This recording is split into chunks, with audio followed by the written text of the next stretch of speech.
Seorang debitur jarang yang dengan kemauannya sendiri mengajukan permohonan kepailitan meskipun debitur mengetahui keadaan keuangan yang sesungguhnya.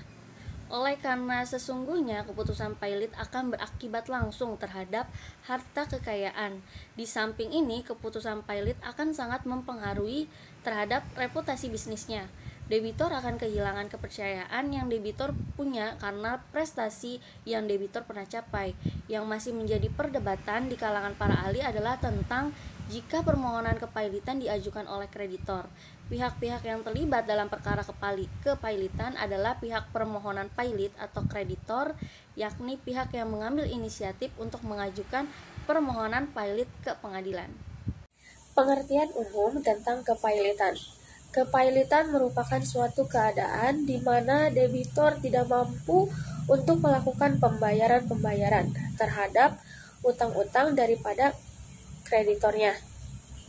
Keadaan tidak mampu membayar insolvent disebabkan karena kesulitan kondisi keuangan dari usaha debitur yang telah mengalami kemunduran. Yang kedua, akibat hukum putusan pernyataan pailit. Akibat yang terpenting dari adanya pernyataan pailit adalah bahwa demi hukum debitur kehilangan haknya untuk berbuat bebas terhadap harta kekayaannya. Begitu pula hak untuk mengurusnya.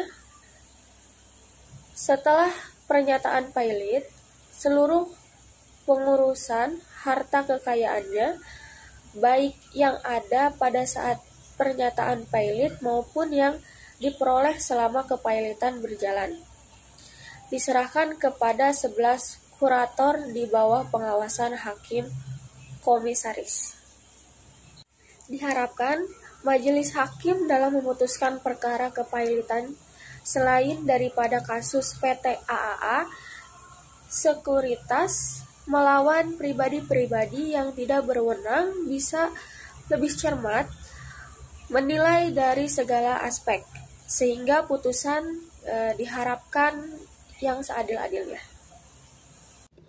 Assalamualaikum warahmatullahi wabarakatuh. Nama saya Sutantio dari AK18B. Saya akan mempresentasikan tentang kasus posisi.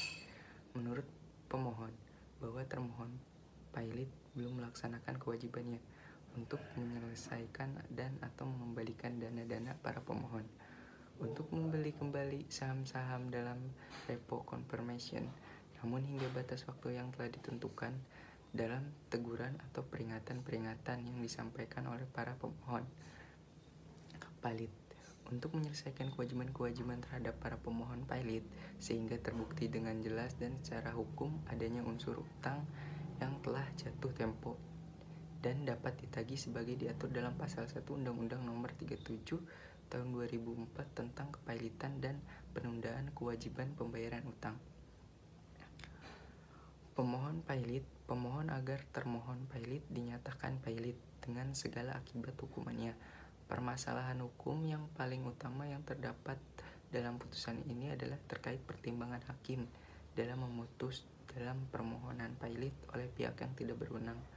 Masalah ini menjadi masalah utama dalam permasalahan pihak-pihak yang mengajukan permohonan pernyataan pailit adalah pribadi-pribadi yang tidak mempunyai kepastian sesuai ketentuan dalam pasal 2 ayat 4 Undang-Undang Nomor 37 Tahun 2004 tentang kepailitan dan kewajiban pembayaran utang. Diharapkan ke depannya setiap perkara permohonan kepailitan bisa dijalankan prosesnya sebagai diatur oleh undang-undang. Juga pula upaya hukum yang ada dalam acara kepailitan ini pun bisa diterapkan dalam acara bidang hukum lainnya agar cukup efektif dalam menyelesaikan perkara secara cepat dan tidak berlarut-larut. Terima kasih. Bahwa upaya hukum yang dapat dilakukan kepada pihak debitor terhadap putusan permohonan pernyataan pailit yang telah mempunyai kekuatan hukum tetap adalah kasasi. Namun karena lewat batas waktu untuk kasasi, maka upaya hukum yang dilakukan oleh PT Andalan Arta Advisindo atau AAA Sekuritas selaku debitor pailit